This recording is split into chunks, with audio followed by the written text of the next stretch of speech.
Gary Bernstein. How are you doing? I'm doing great. Who are you? Tell me who you are. Give me your credentials. My credentials. I guess I would say I'm a radio syndicator, a music producer, entertainment executive, and somebody that I would consider an innovator and a disruptor. That's what I do. Innovator and disruptor. Mommy Chula called you her manager. That would be correct. Okay. and I guess sometimes you manage brands that you trust and that you believe in, and you've known them for a while on a friendship level, but the time comes where they need management to get them to the next level. I'm familiar with that a little bit. Yeah. So with Mommy Chula, I knew her as a radio DJ, very accomplished here in the Atlanta area. She was the hip hop jock at 107.9, did very, very well. Then went to The Beat, and then went to iHeart. And I know her as an accomplished radio air personality. Mm-hmm. And then obviously, she's always been a great club jock, an amazing club jock. And then all of a sudden one day, she comes up to me and says, I'm now doing upside down DJing. I'm thinking, well, what's that? Well, I'm also doing acrobatics.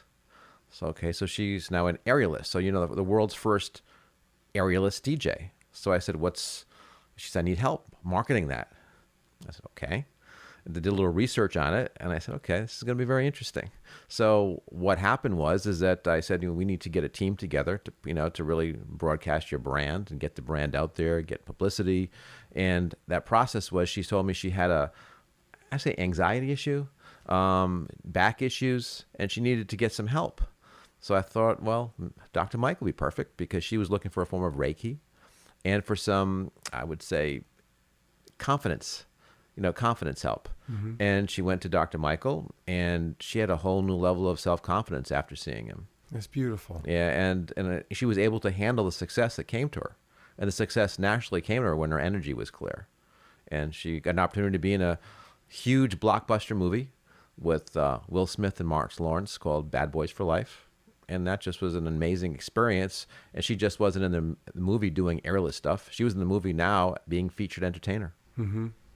So how did you get into this, though? How did you get into this industry? I think by accident.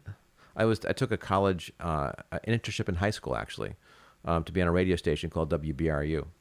I initially wanted to be an attorney, and I loved radio so much that I started working at a radio station and fell in love with it. And then after college, I went to work at a radio station in Boston called WHUE. But now you're involved with the Grammys and the Super Bowl, and you're working with you have a lot of amazing clients that you work with. And so how did you get from that to here? I think I started working obviously in sales and advertising. And before that, I was a broadcaster, and that transitioned to being a syndicator. And when you syndicate different programs, you have to learn everything about it. So you learn about different brands, and hip hop was something that I was involved with in the beginning when it comes to radio syndication, and then gospel. And I always try to find things that I think are growth opportunities in finding growth brands. And I seem to have a knack for finding those opportunities. So you think I'm an opportunity?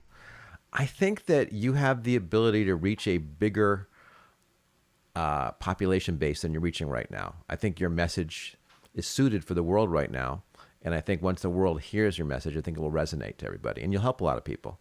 And I think that's just happening organically. Because organically, the universe is calling for you. Because I didn't ask for, wait a second now, let's bring Dr. Michael and put him into this national or worldwide platform.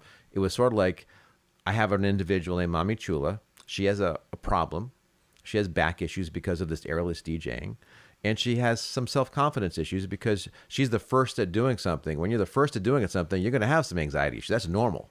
So she needed somebody that's going to be Reiki on steroids. Mm-hmm. And you were Reiki on steroids and self-help and everything. And through that experience, good things happen to her. Mm-hmm. All of a sudden, she's in a huge blockbuster movie. Ellen DeGeneres is calling her up. Mm-hmm. And I watched her DJ last night for the first time. And give me your honest opinion. She's a great technical DJ. And so what I mean by technical DJ, she can read the room. She knows what music to play. Every song is beat mixed flawlessly. And she had a cross-section of individuals from 22-year-old young professionals to 72-year-old guys looking to pick up girls, to the Latino community, to the young professional community. And it was a huge cross-section of different cultures. And she was able to keep that dance floor packed the whole night. And was she moving? Was she aerialing the whole time? How does that work? She was just DJing. This has nothing to do with aerialing, but you have to have a basis for being a great technical jock. And so she's a great technical DJ. And she's still working her chops too. Yeah. She's working. She's just had a meeting the other day. She's still developing her chops. Yeah, and so she's beyond. I think the fact that she can be a great technical DJ, that gives her the organic foundation of being someone that people are going to respect. Then all of a sudden she's DJing. Imagine she does a 15-minute set. And, oh, wow, she's a great DJ. Then all of a sudden she's flying in the air afterwards. That she has the credibility of not just being an aerialist, but she's also a DJ behind that. And that gives her a leg up on the competition. Not that anybody else is doing this or has the courage to do this, but I think the courage to be able to break out and do this and having self-confidence is where Dr. Michael helped her tremendously. Mm-hmm. So what's next for us, you and me? Are you my manager? Is that what's going on? Are you? We have to figure out where that relationship is going. Okay, so where is it right now? Right Forget now, where it's going. we met with a big book publisher called the Fed Agency and a big marketing company called Zilker Media. And I had 5 meetings set up one day, and that was 5 different individuals. May they be named nameless. They're all pretty famous people, not just in Atlanta, but nationally. And out of those 5, you came in number 2. That's pretty significant. So they were very excited about what they can do with your brand. Now, the person that came in ahead of you was the reason for the meeting in the first place. So can't hold that against us. Right. But they really felt the potential. They felt the enthusiasm of what you had to offer. It was contagious that day. And they felt that your message told would be great in a podcast format and also great in an audio book format. It's a lot there. And the progressive ways you look at things and the different terms you had were things that frankly aren't being done right now. So you have something to offer that could be substantial. And my goal is just getting it started and see where the universe takes it. Okay. And that's why you meet with the number 1 inspirational book publisher probably in this country, and they have an infrastructure that's really, really strong, and they know what they're doing. And they have a cross marketing partnership with Zilker Media, who does this very, very well. And they did the Team Tebow book. I mean, there's so many different successful opportunities. And the key is partnering people that are really, really good together. So therefore, if you get a strong partnership with the right people, I don't see how you can fail. What I love about you is that you seem to have you're almost spontaneous. It's like you have so many buns in the oven. You have so many things going on at one time. Well, the universe will tell you. If something is meant to happen, it'll move quick. So, and you have a way of drawing energy out of people. That's what your gift is. You inspire people. You get them to just feel what they can do and get them to do greater things based upon what you give to them. Whether it's words or whether it's energy, you have that unique ability. I feel stronger after I leave you and more confident, no matter if you're doing a session with me or we're just having a conversation with helping somebody else. It's like you have a gift. Wow. And I think that gift is, it helps everybody. I think of complex situations that people come to me and they say, wait a second. I said, you could actually save people that have responsible positions. I mean, I see radio people self-destruct because of their personal lives. And they almost they could be huge stars all over the world. But guess what? They can't because their personal life kills them. Mm-hmm. And their own demons kill them. We were just talking about Robert Kraft, right? And so you were just mentioning David Letterman and if he would take that approach. Do you want to elaborate on that a little bit? I just thought David was the most brilliant person at handling a crisis situation. He was honest and humorous, and nobody said anything afterwards. And David has his own satire approach to it, and he did something wrong, and he basically owned up to it and put his own humorous spin on it. I felt if Bill Clinton did that, he would have done the same thing. And so, what would you think would be a really good play for Mr. Kraft right now? What would you think would be the best approach if you were in his inner circle? It depends on the fact situation. See, whether he was guilty or not guilty. I mean, if he was guilty, then that's one set of circumstances. He's going to have to own up for it and do it in a way that hopefully is a teaching moment. I think if you do something bad, and you want others to be learn from your bad experiences, you teach and you educate, and I think people will respect that. Like if something, Wendy Williams is going through something real difficult right now with her life on television and what's happened with her husband, and she's going to go back on TV soon. And I think if she's honest about her situation, the world will try to resurrect her. Absolutely. But if she's not, and she tries to kind of Yeah. camouflage it. Right. Posture herself. Yeah, because she's always been one that's attacked people and has hurt a lot of people in terms of some of the things she said. But I think the world loves Wendy. And I think if Wendy comes clean and talks about that, and I think she has a chance to become even bigger than she is already, because she'll be an inspiration to people. So I think Robert Kraft, in his position, if he uses his position of power as a teaching mechanism, if in truth he did anything, we don't know at this point in time. Right. So what's next for you? I mean, seriously, not just you and me, though I am very curious about that. Like, what's next for you and me? I love the idea of the facelift. You can explain more about that. But what's next for you?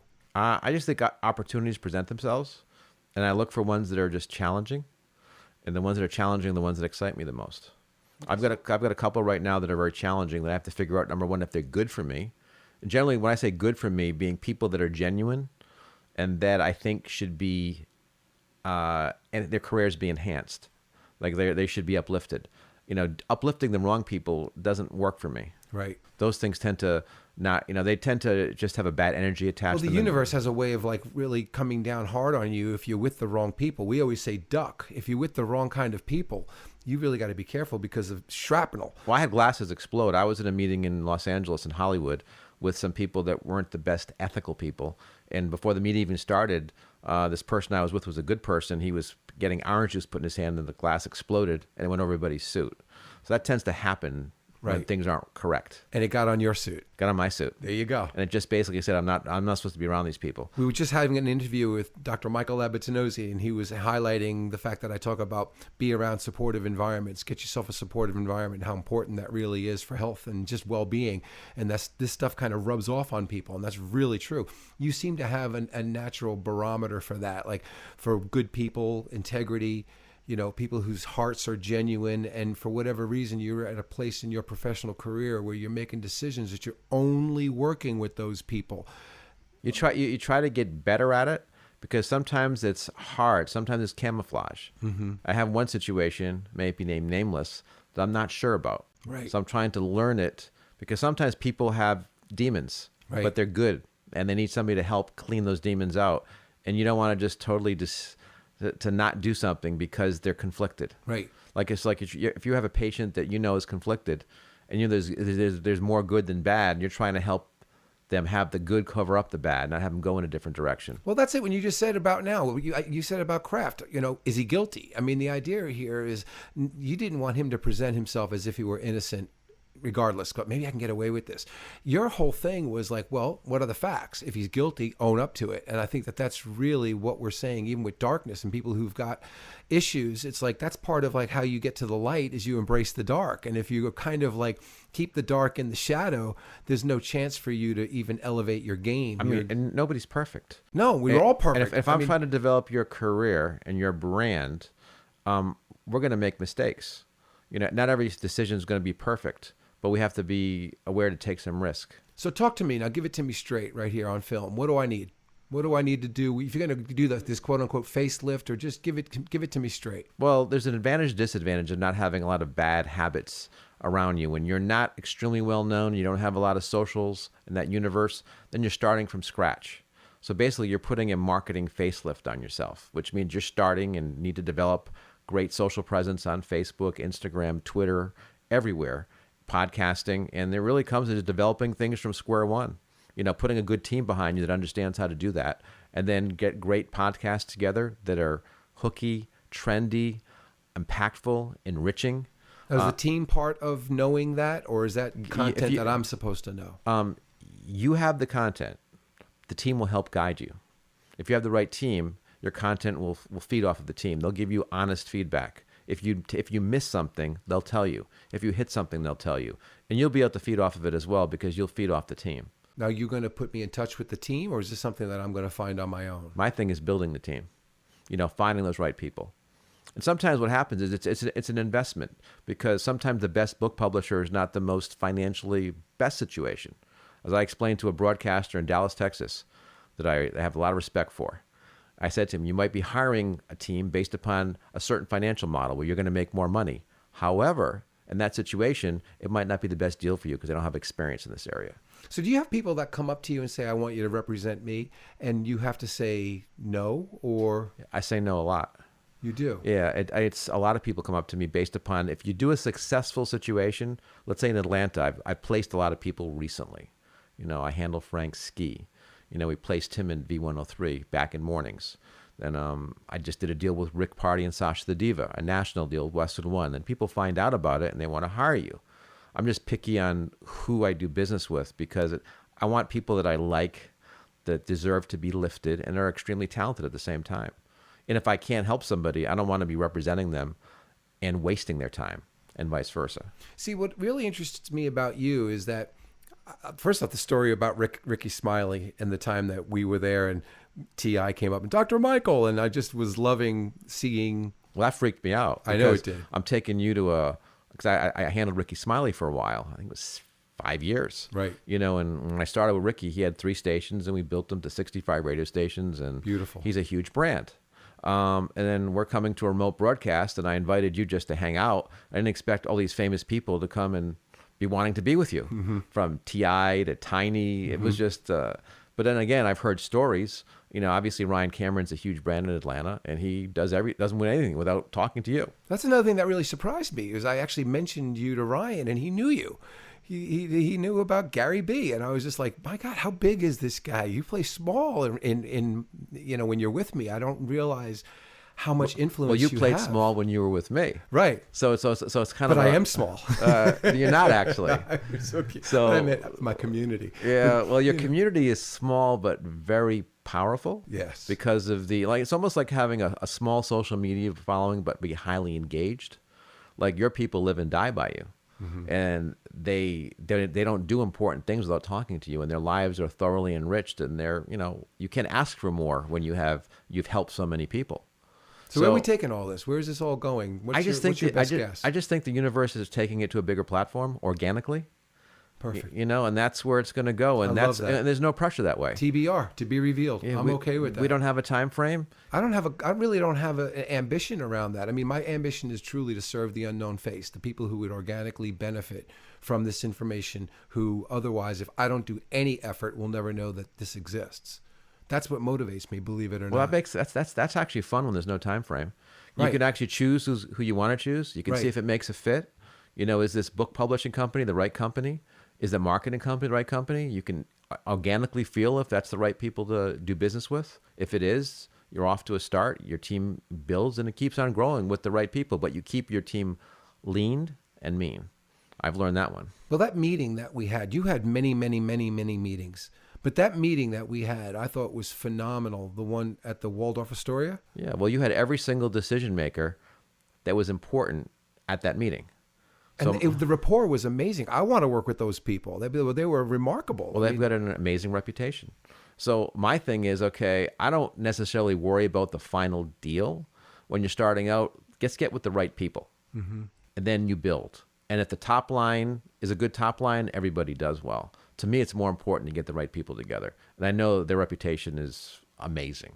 And they came to me through another individual who had an amazing experience with them. Now, how did you get them to even listen to you? I mean, is this something that they come to you, you come to them? I mean, how do you set up a meeting with somebody this big where they're coming to the Waldorf Astoria, listening to people that you're basically just presenting to them? Well, they had an individual named Sasha the Diva who wrote a book, and they felt that she could be on a bigger platform.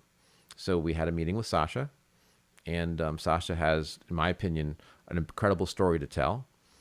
And I thought that might be an opportunity to set up meetings with other people, while they were here. And I said, well, I thought about you. I thought you could, I just basically thought that that your message is almost like, why should your message just be 10,000 people when it could be 1 million people? Because it's like having a cure to a disease. What good is the cure if not a lot of people know about it? Just think of all the ailments that would be solved in today's society if the holistic remedies were known. And if the pharmaceutical companies, were actually in it for the right reasons instead of for the profit motive. Do you want people to know your name and to reach out to you? Or is that something that you'd rather just let it be organic? I mean, do you want to? I like it when it's organic. Okay. Because you don't want to have the wrong meetings. Right. When you have a lot of people calling you, sometimes it's the wrong situation. But if the right people come, that's when it's a lot of fun. You know, a lot of my meetings are organic meetings. Those are the best ones. Right.